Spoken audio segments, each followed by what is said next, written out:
Daisy, Hi, Stacey. how are you, doll? I'm great. Great to meet you. And well, like this, would love to meet you properly, but I know. meeting you in 2020 style and everyone else that's tuning in, hello.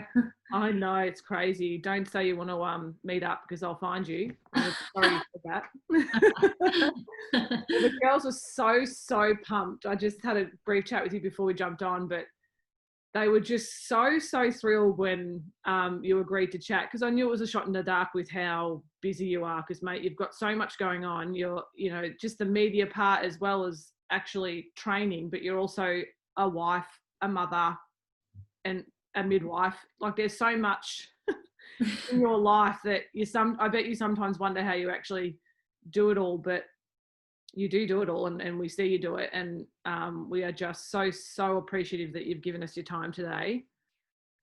Oh, thank you. And thanks for reaching out. I was flattered.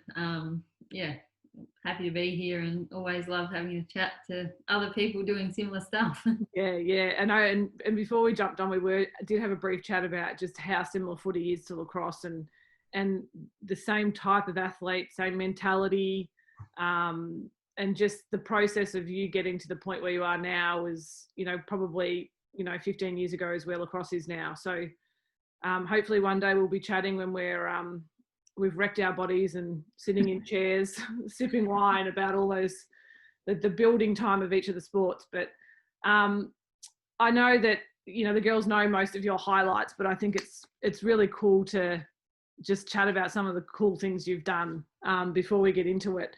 You have become the face of AFLW for all the right reasons.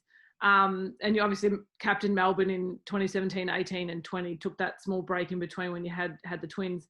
AFL All-Australian team in 2017 and 18, best and fairest for Melbourne 17 and 18, and AFLW Players Best Captain Award 17, 18 and 20, which is awesome. I want to talk about that. And then obviously you had 9 years as the captain of Darebin. This is just to name a few of your amazing accomplishments, along with, like I said, your media career, and that you're a mum to 18-month-old twins, which is just another huge part of, well, the main part of your life, I'm sure. But before we get started, one of the questions the girls like to ask is, how do you start your day? Like, what's your morning routine?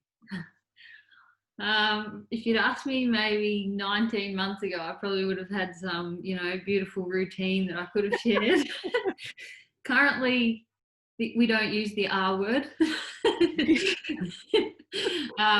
But no, it's not routine in the sense that it's exactly the same every day. And I'm sure, Stacey, you can relate to that. And a lot of the mums can probably understand that no 2 days are the same. Yeah. So you kind of have to be pretty loose in what you try and call a routine. It's not based on time or anything. But yeah, healthy breakfast for all of us. And well, what's a healthy breakfast? Well, we're a big kind of Bircher muesli type vibe family. And it's easy because you can make it overnight and then it's there in the morning and everyone seems to enjoy it. So that's probably our go-to. But I missed a step. I've probably been doing this for about 6 months, a cold shower in the morning. Oh, have you? Sounds horrible, but not entirely cold. I do the bulk of it warm, and then I finish off with a minute cold. Are you Wim Hoffing? Are you Wim Hoffing? Oh no, I have heard of that. My little sister's 21 and she's been Wim Hoffing, isn't it? You've got to look it up, mate. You'll love it. Yeah. She dragged my mum down for a session of it. They live in Wollongong, but they've been getting into it, and I have heard of it. But no, this is my own little version of it. I find that great. Celebrating the fact that I'm back in a time of my life where I can have a shower in the morning or a shower at all. Or they're knocking on the door, but you have a shower. The little wins. And I just like the cold hit kind of wakes you up, and good way to start the day, get things flowing. But they're the main things, something healthy to eat and a cold shower. Other than that, we have to be pretty flexible. My partner's a fiery who works shift work. My work no 2 days or weeks look the same, and then throw in the mix 18-month-olds who are on their own little program that is highly unpredictable. So got to be pretty kind of flexible and adaptable. But yeah, that's certainly changed a lot since having kids, because prior to that I probably went through a period of being a bit of a perfectionist, given my background being an athlete and playing footy. But in a way, like I kind of don't mind where I'm at. Like, I grew up in a pretty mad household, dysfunctional, parents separated, siblings everywhere. So like, I've done crazy. So I kind of feel like I'm just getting back to my roots. That's a good way to look at it. At least you've been exposed to it before, so you're not as shocked, you know? Yeah. So you started playing footy when you were 5, right? And your dad was the coach, and you jumped in with your brothers, and you know, did you know when you were that young that this is what you wanted to do? Like, even if it was just, obviously you didn't have this grand plan because AFLW didn't exist, but was there something in your mind that, and did your parents know you were a bit different, like that your grit was a bit different, you were more determined than the other kids?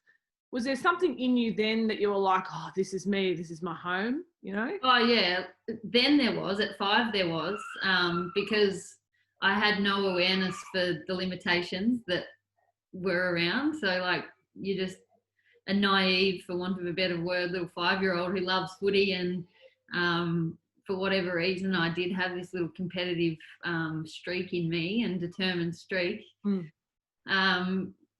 But yeah, then you go through a period of time where you do get older and become a bit more aware of the world around you, and take note of the fact that all your heroes on the TV don't look like you. And when you step out to play footy, it causes a big fuss because people want to kind of stare at you like you're some science exhibit. Like, I genuinely remember going down to, like, we'd drive down from the country to watch the footy at the MCG and have a kick at quarter time, half time, the end of the game, as any time we could in the park. And I remember feeling like awkward about people. I could sense that they were standing there wondering if I was a boy or a girl, because I could kick the footy. That's how unusual it was back then, which is crazy to think of now. And you walk down past the junior footy oval and see 5 girls teams running around in their little matching uniforms. But like, back at that age, that's how unusual it was. People thought girls were physically incapable of being able to kick a footy, which is just madness. But like, I kind of, I knew I had, there's enough that I reflect back on, and little stories that are told in the family of things about me that kind of pointed to this was kind of the path in some way or another I was going to tread. Like, I've got this early memory, I must have been 10 or 11, I reckon, of playing. We played mixed netball up at the stadium in Bright, and all year I would not wear a skirt. I did not wear the little pleated netball skirt. Being a mixed team, like, I thought it was perfectly okay that I wore the shorts like the boys did, and it was all fine all year. Sorry if you can hear that crying in the background. It'll be a miracle if one of mine doesn't walk in.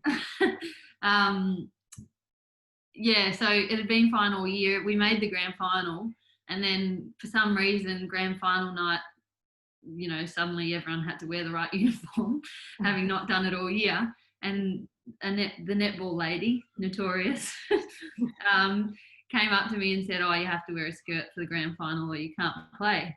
And I would have been 10, and stood there in the face of this netball lady and just said, "No, I'm not wearing a skirt."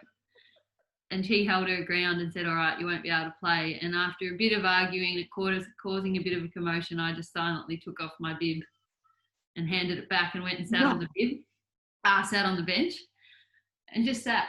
So the first quarter of the netball game came and went. I'm sitting there on the bench, and it, like, I remember it just, to every inch of me, just like took all my strength to sit there, because I'm this sport mad competitive thing that would have wanted to be in the grand final, but I'm not prepared to wear this skirt for no good reason, just because I'm a girl and just because it's the grand final when there's boys running around out there in their shorts. Of course, yeah. So I just held my ground.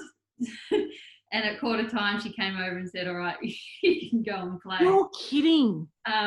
So maybe I was just stubborn, or maybe I was sort of like had something in me to stand up for what I believed to be right way back then. But yeah, there was always something in me, and like even other things, like every little story or painting or poem that I wrote. Someone recently sent my mum a photo of this excerpt from the school newsletter when I was in grade 3 of this poem I've written. I'm 9 years old, and this week's profile student is Daisy, and it's this poem about a girl that goes on to play AFL, and yeah, so it's funny to think back then that's what I dreamed of. I certainly went through a time in my life of thinking, oh, that's not going to happen, because the world told me it wasn't going to happen. But yeah, grateful for how things have played out, and the people I sort of came across that believed what I believed, and kind of gave me the courage to keep trying and trying to be a part of the solution. Yeah, God, I tell you, it gives me chills hearing that story about that netball. Those netball shorts. That is so awesome. And even now you're like, geez, it wouldn't it be great if your kids did stuff like that, you know, like how proud would we be? But also just like the common thread between hearing about, like I've been chatting with a few of the greats lately, and so many of them had dreams like that when they were so young, and just little subtle things that they did that their parents talk about later that show that they were just always carving the path to get themselves there. It's just so cool. Yeah. Let's talk about when AFLW started for you. I mean, I'm sure because of who you were, I mean, I'm assuming your mentality didn't change that much. You'd already done the same style of preparation mentally, physically and all that. But did it change for you? Was there a real mental shift when it became AFLW and it was everyone can see this now? There were little girls in the stands, and, you know, the scope of it changed. Yeah, definitely. It's kind of changed and changed back, and it's been a bit of an evolution. But I was really, really lucky. You mentioned Darebin.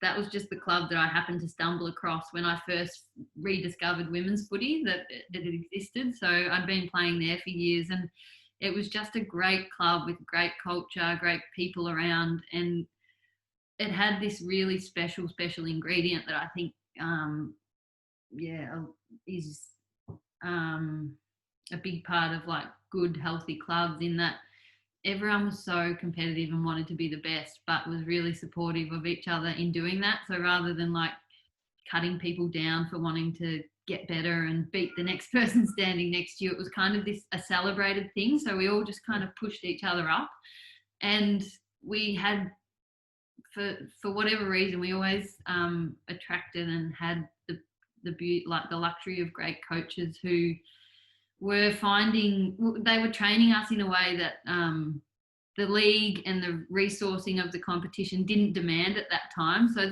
the league, no one's getting paid. Half the teams didn't have change rooms. It's very much just recreational sport.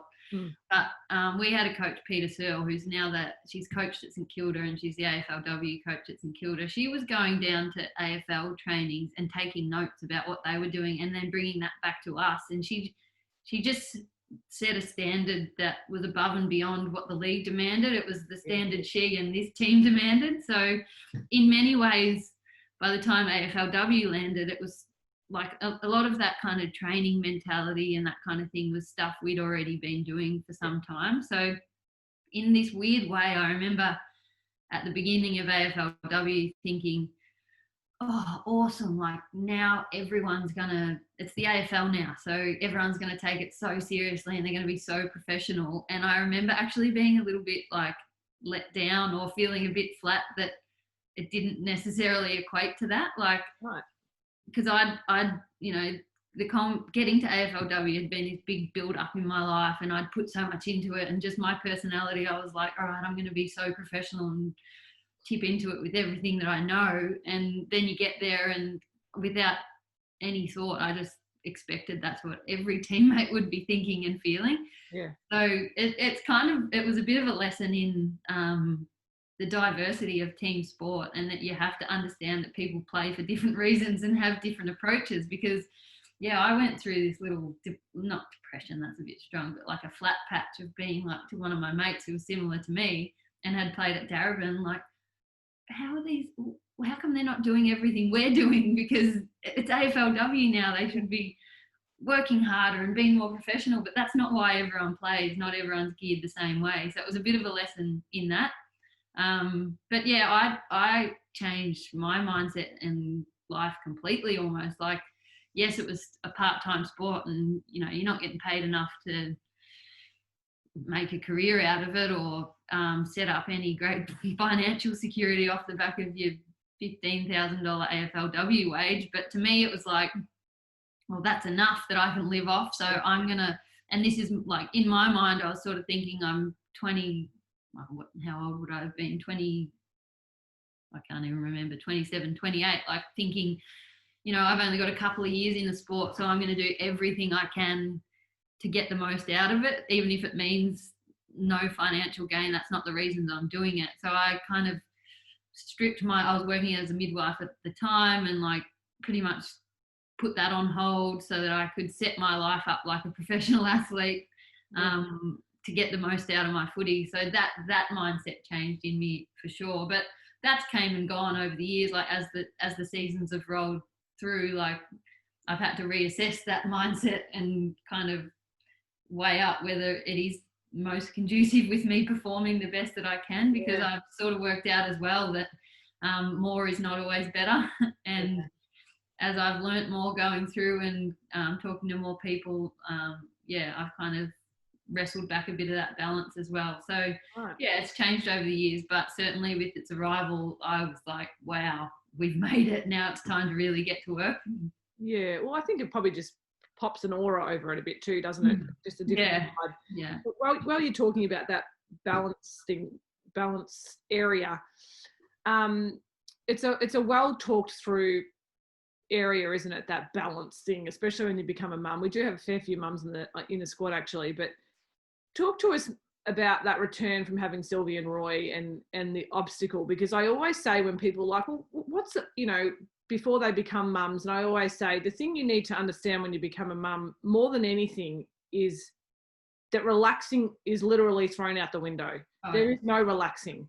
Every minute of the day is booked up, especially if you are trying to achieve real things, like real big things in your life as well. The physical demands of being a parent are there too, the physical, the mental, the emotional, but then you're going and literally emptying your physical, mental body on the pitch, in training, in your relationships, family and all that. And then you've got to come home. Your kids don't give a shit what you've just done. They're like, show up, mum, I'm on here. And I don't care what you've done before you got here. And it just keeps going. You know, you put them to bed and you still got stuff to do. So talk to us about that, the mental load part, and then the physical comeback. Yeah, the balance is definitely the wrong word. I shouldn't have used that. It's like imbalance, or it's just survival. Like, survival. There's days where it's way out of balance because there's something that's a bigger priority than another thing. So you just have to tip all the last scraps of the energy that you've got into that. And then there's other days where you have to send it in another direction. So it's not balance. But the physical side of coming back, is that what you asked? That was the first thing you wanted to Yeah. And just the mental part too. Yeah. The mental drives the physical, like in my experience. Like you know, if you've got the time and support to show up to every training session you're supposed to and go to every physio appointment you need to and all of that, your body just does what it does. Like, you know, my challenge wasn't that my body wasn't responding to any training you're doing. It's that I don't actually want to go to the training, or don't have the time, or, you know, I'm sitting here on a breast pump. How the bloody hell am I going to fit in training? Like, so the physical kind of, was very much driven by all the other challenges that come with it. But I think for me, it was kind of trying to put aside like my perfectionist mind, because probably up to the point of having kids, I would have said, like one of the things that I kind of really leaned on was finding an edge and trying to do more than others. So like one of the big things that I built my confidence and self-belief off was being able to go out onto a footy field, stand next to my opponent, look at them and think, I've done more than you. So like either I'm going to come out on top, and if I don't, well, I have to be okay with that because I couldn't have done any more. Yeah. So that was kind of the foundation of my self-belief and confidence. And so suddenly then you're in a position where you're like, okay, I've probably done a quarter of what you've done. I haven't slept. I ate 6 Carmen's muesli bars today, and that was my entire diet. Shit, what have I got to fall back on now? And I've got no abs, and so like I kind of had to rewire my whole brain from thinking things had to be done this way and in this order and at these times, and that I needed to do more. And I had to come to grips pretty quickly with thinking, just get done what you can when you can. Yeah. And that your edge has to come from somewhere else, because, and I was probably going to come to, most athletes are probably going to come to that point in their careers at some stage, whether it's due to kids or just age and different stages of your life, that there are others that will be doing more than you and training harder and physically more in their prime. So I had to kind of rewire my brain to think, all right, what's my advantage and what's my edge? But yeah, like just getting back to training and that kind of thing. It was again, like probably got to do with being a bit of a perfectionist, that like if I set about like setting some goals about what I wanted to do, and off I go to the session to do it, and then suddenly whether time runs out or, you know, the babies are hungry or something changes and it doesn't go 100% according to plan, my tendency was to be like, oh, how the hell am I going to do this? The whole thing's impossible, and blow the whole thing up and give up. Like that was where my mind wanted to go. Yeah. Kind of into self-destruct mode. Yeah. And go home and yeah. But I had to get good at kind of thinking, all right, this one didn't go to plan. I'm not where I wanted to be, but just pick it up where you can tomorrow. So like do what you can with what you've got when you can, sort of thing. Like, I don't know if that makes sense. No, it does. It does. Did you find an edge? Like, what do you think about, obviously leadership's a huge edge of yours, but for you personally, mentally, what was that new edge that you found? Well, in a funny way, I mean, some of it's just like experience, runs on the board. I kind of know I've played as much footy as most people getting around out there, and like my tactical understanding of the game and just thirst for the knowledge of the game has been there forever. So it's going to be hard to catch. So like reassuring myself of that.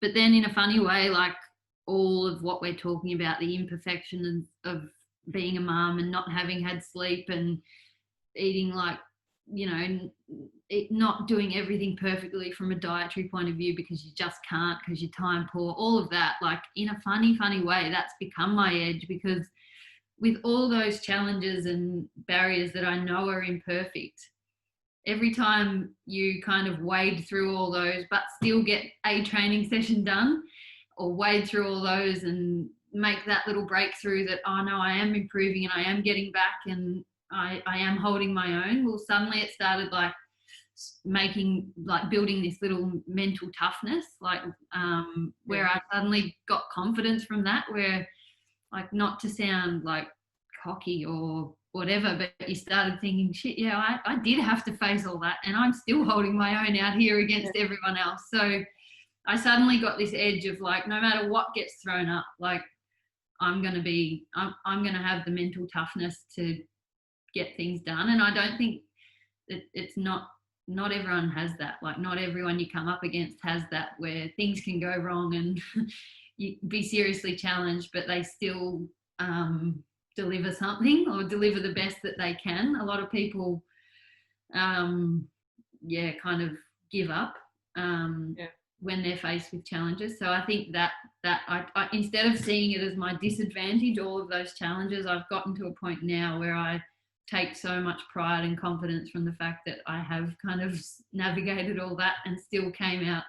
Yeah, sure. Like, I don't think my last season was the best season of footy I've ever played, but I certainly feel like I was competitive and held my own and played my role for the team with all those challenges. So now I'm like really inspired and enthused by, far out, if I did it all under those circumstances last year, look at the opportunity I've got now that I have gotten a bit more in control of some of the things that were out of my control last year. Yeah, I think too, when you become a mum, you know, it's your superpower in some ways as well. You know, it just adds an element of perspective. It adds an element of, I don't know, I can only speak for myself, but, you know, like the self-motivation before I had kids was not where it is now. Like, you don't have time to think about whether you want to do something or not.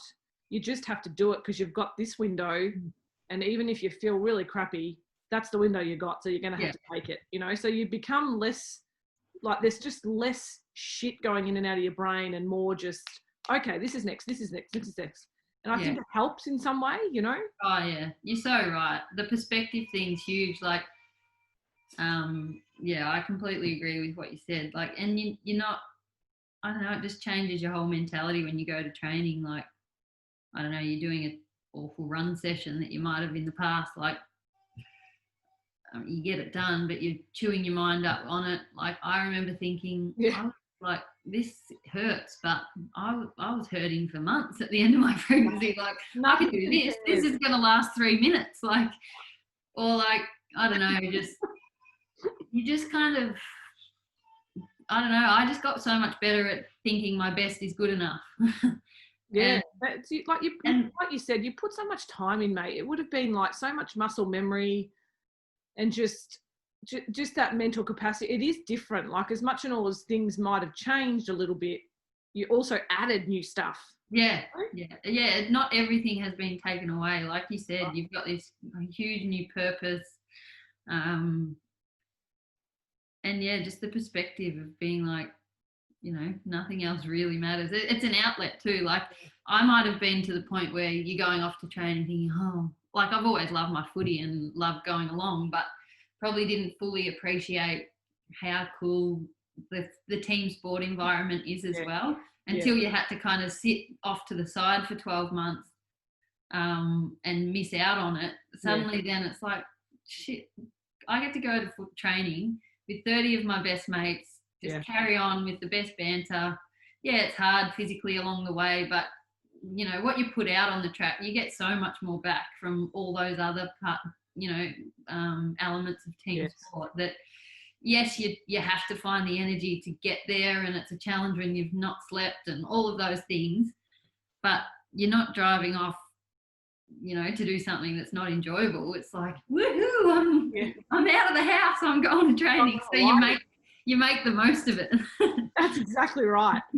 So tell me just briefly, do you have any non-negotiables? Like, is it meditation? Is it like, is there something that you form into your week every week or every day that is like, this must happen? Yeah, probably just my training. Like, it changes what exactly that looks like. And I do a bit of yoga, but we do, like, generally speaking, 3 running sessions, 3 weight sessions a week. And I have to tick those off. Like, I like being able to say, this is what's been set, and being able to tick them off, and just love the feeling I get having accomplished those things that I have to do, and the habit and routine of getting through those things. But just the feeling that you get afterwards as well. Like, no matter how I feel, I've worked out that I never feel worse after doing exercise. Yes. Like, never has it let me down where I've felt worse than I did. So I've come to a pretty good place that I can be as unmotivated as anything and sitting there feeling like crap. But I just know that if I just get started, it'll unravel. That feeling unravels pretty quickly, and I always feel better. Like, it never ceases to amaze me, even if you just do Ben, my partner, is probably more into yoga than I am. He gets on, there's this good YouTube channel. I've always been skeptical about YouTube. But he convinced me of giving Yoga with Adrian a try. And yeah, he and Adrian have won me over. But she's got like, you can do like 10-minute little stretch thing. And it shouldn't amaze me because like I said, it's never let me down. But even just 10 minutes of movement makes me feel better. So that's probably my non-negotiable, is moving in some variety. But I do love being able to tick off like a structured thing. I'm a big like list writer. I love being able to, I'm a paper diary girl. Because I don't like that on a phone it just disappears out into the cloud or whatever you call it. I like being able to look back on the week that I've just had and see that that is what I've done, and physically the action of doing a tick to say I've done it. I love the quotes out of this skeptical of that YouTube and it just disappears into that cloud up there.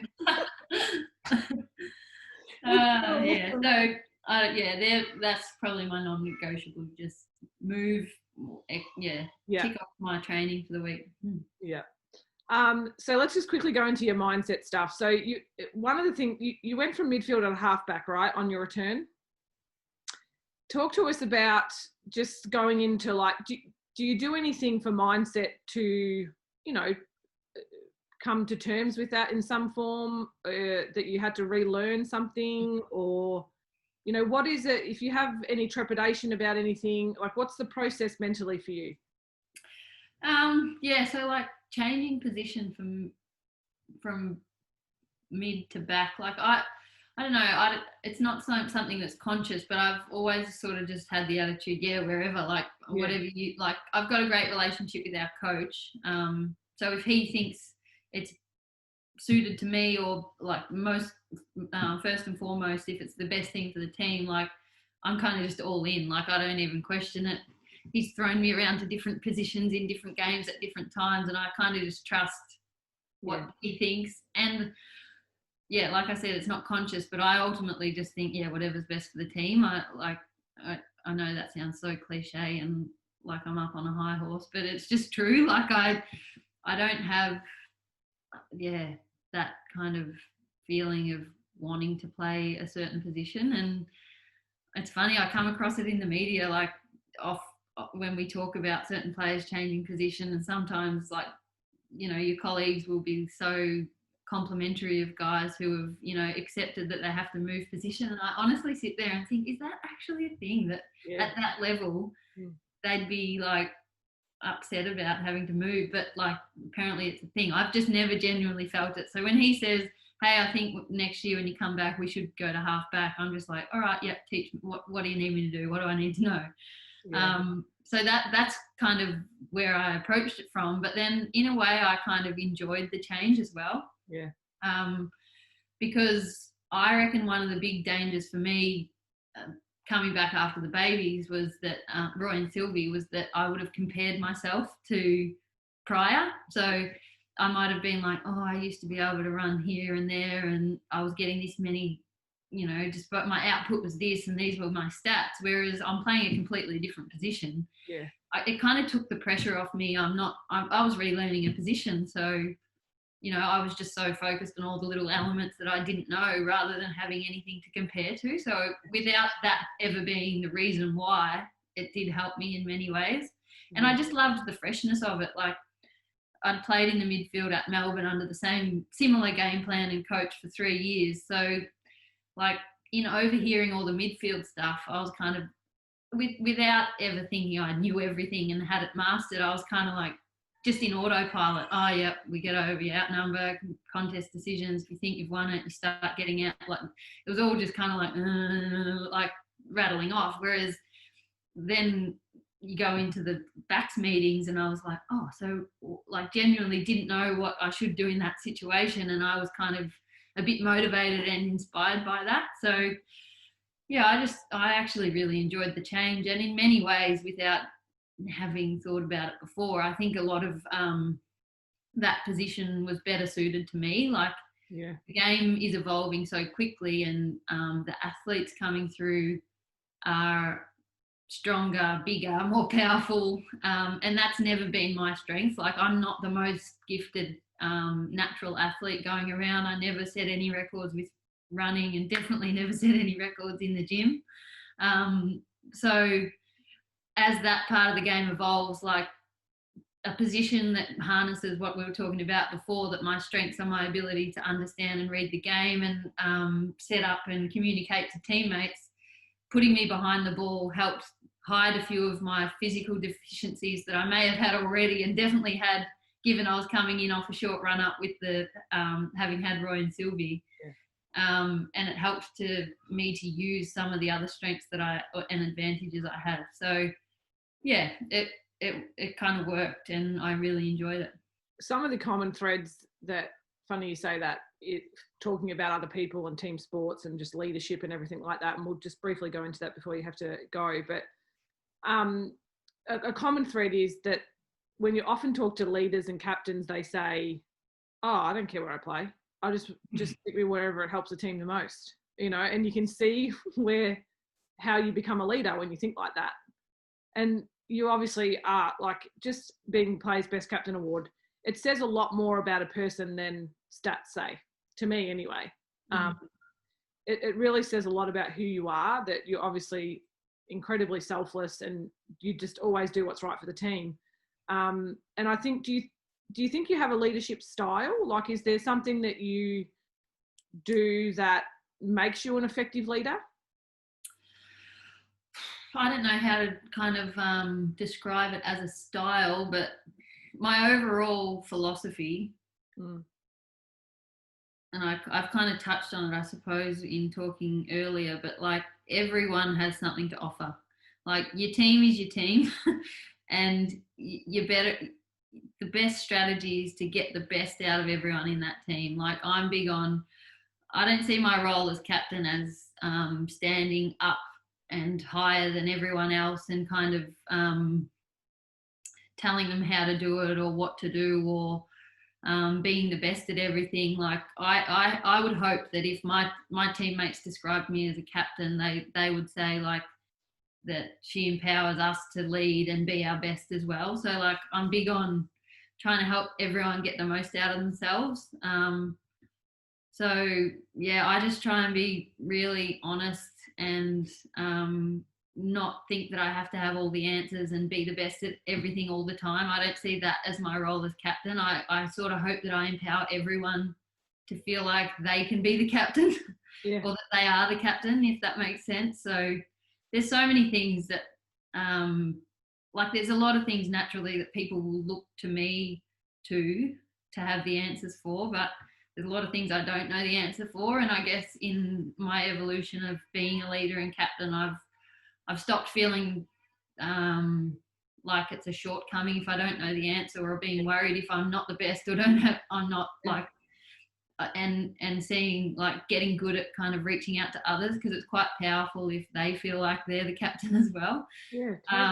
So yeah, I don't know how to sum that up as a style, but that's kind of like my overall philosophy and how I would hope that they would describe me as a captain.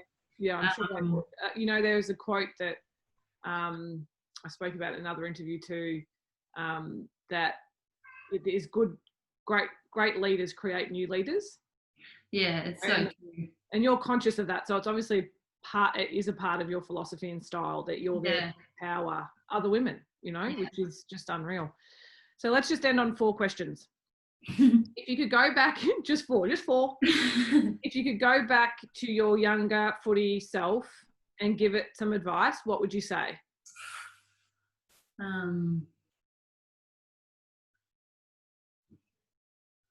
Probably, that it is worth it. Like, it's all worthwhile because you're going to get an opportunity, because that was probably one thing that hovered over kind of my junior career. Whilst most people were pretty supportive, like, there was a bit of a what for, like, why bother? And even as I got older, like in my teenage years, 18, 19, 20, I'm like fully hell bent on being the best player I could be and bloody doing ice baths. While other people that played women's footy at the pub. I had a few nights at the pub as well.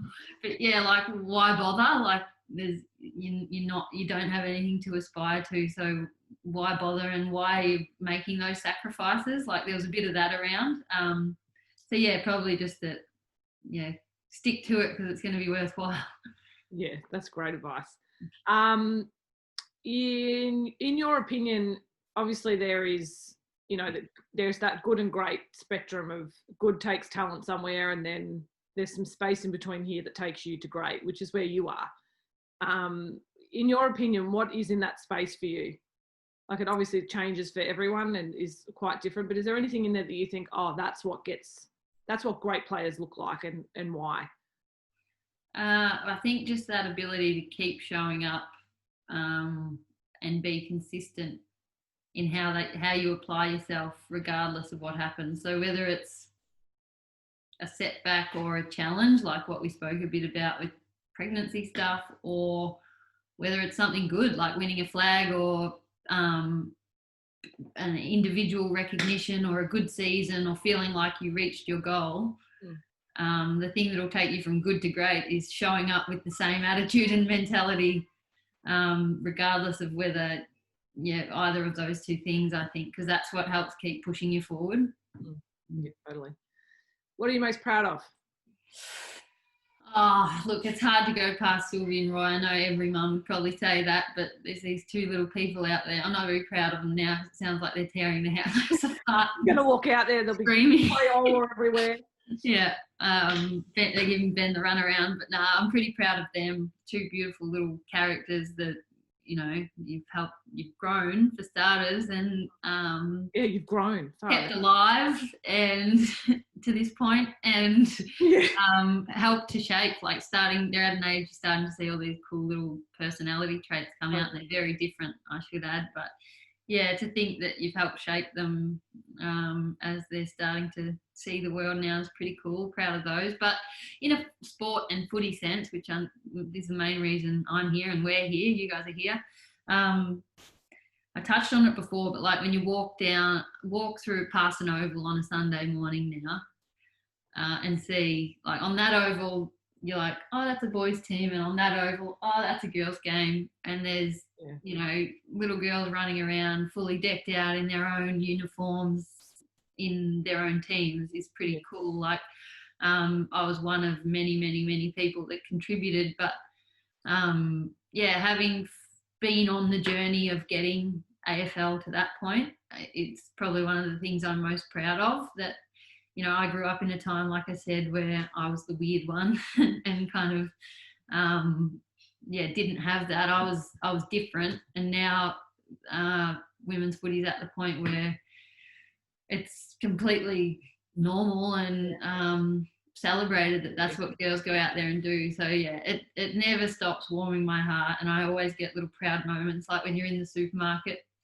and a little girl runs through with her muddy knees and fully decked out in her long socks and footy jumper and footy shorts on the weekend, and she's just wearing it all day and proudly like running through the supermarket in her footy gear. I just think like, yes, I'm so glad the world's in that place. So yeah, like I said, I certainly don't feel like I am the reason it got there, but like, to have been on that journey and had the opportunity to see both ends of it, and like be part of a huge group of women, people that have kind of helped push it to that point, is probably my proudest sporting achievement.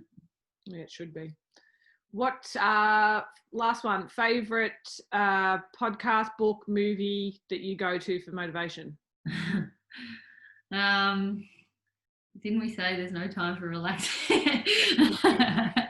I honestly, like, reading and podcasts is complete indulgence for me at the moment.